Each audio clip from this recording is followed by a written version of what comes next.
Nah, ini adalah menjelaskan cara pengisian formulir. Ini adalah contoh formulir ya, Bapak dan Ibu. Artinya kalau ngomongin Monef, nggak harus seperti ini tampilan formnya. Jadi nanti Bapak dan Ibu nggak harus ngikutin form ini. Kalau misalnya Bapak dan Ibu sudah punya formulir monitoring dan evaluasi, itu bisa digunakan. Monitoring bisa menggunakan logbook, monitoring harian, bisa. Evaluasi, kalau Bapak dan Ibu punya form evaluasinya, monggo bisa digunakan. Lanjut Pak Teguh. Nah, ini adalah membicarakan mengenai pencapaian kinerja yang lebih rumit mengukurnya. Ini biasanya ada di bidang jasa, bukan di produksi, Pak.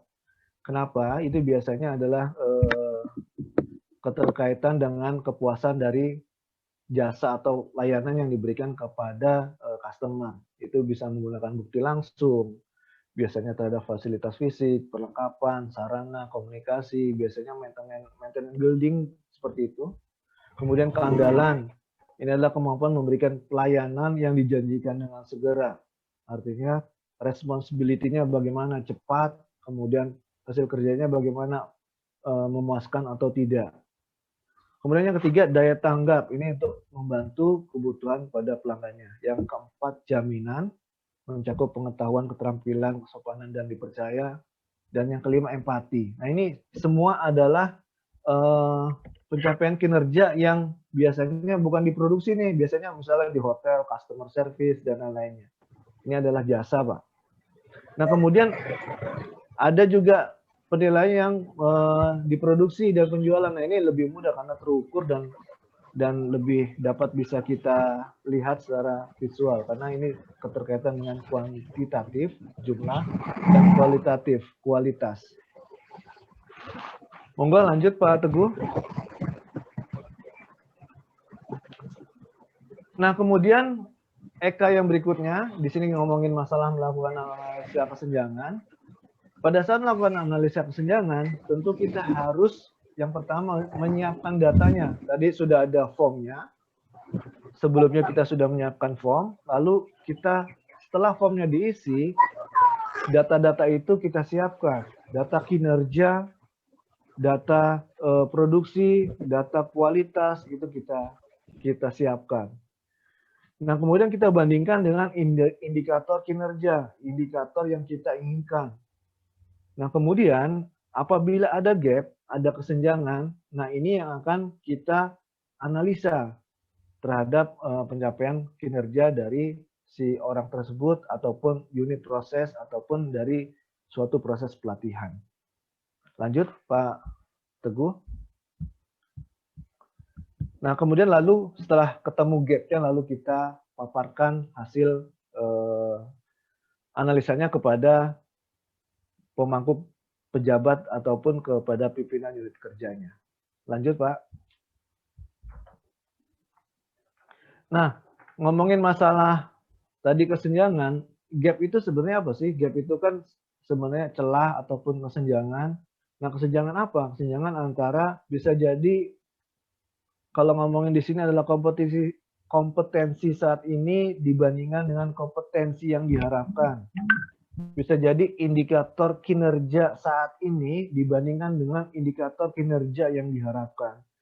Nah, apabila ada celah, ada jurang, ada kesenjangan, nah itulah yang disebut gap. Contoh, kompetensi saat ini si peserta pelatihan hanya menguasai 2 unit kompetensi selama pelatihan 6 bulan.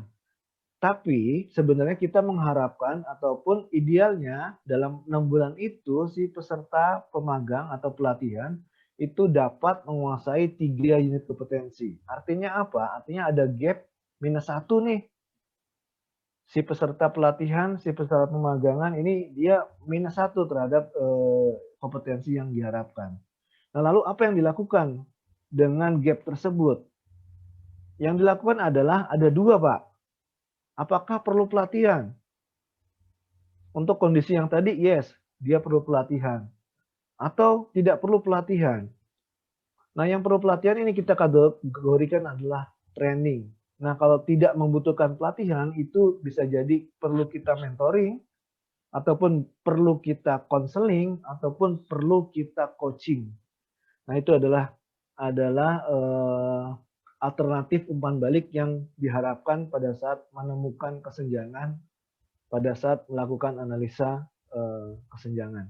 Lanjut, Pak Teguh.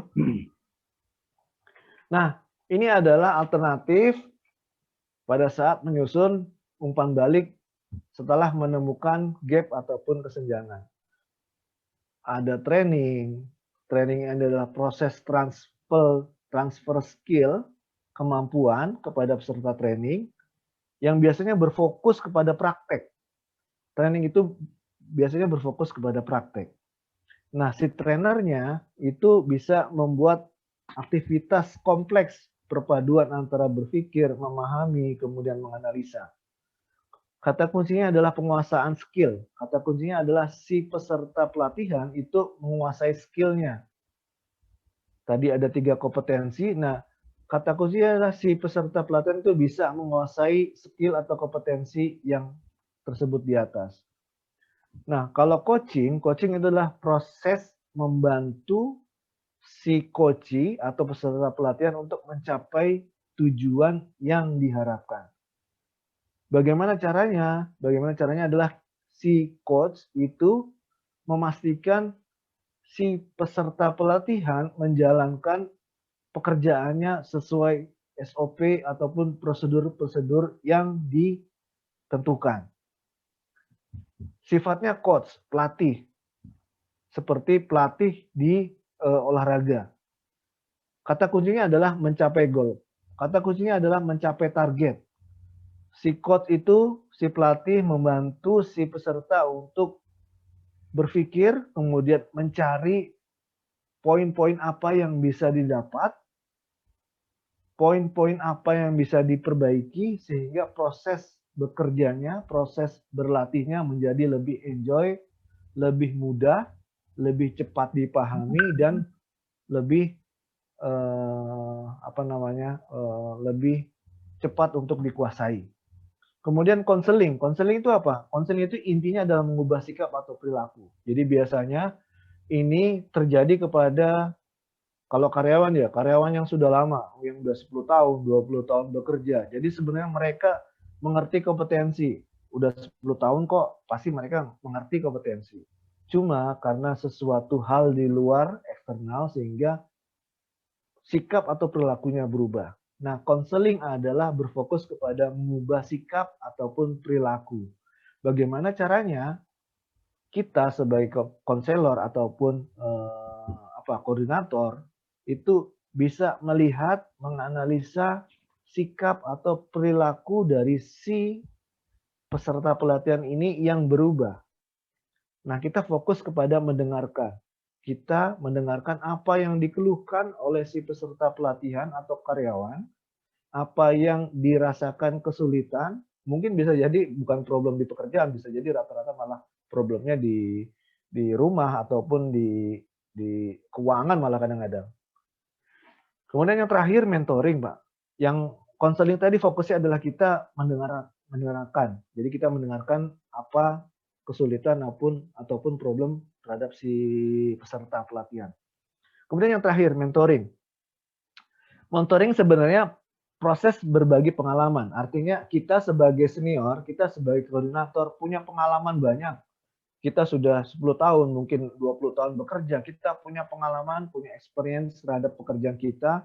Kita mengerti trik-triknya, bagaimana bekerja dengan enak, bagaimana bekerja dengan enjoy, bagaimana bekerja dengan lebih happy, tapi juga mencapai target yang diharapkan, yang ditentukan.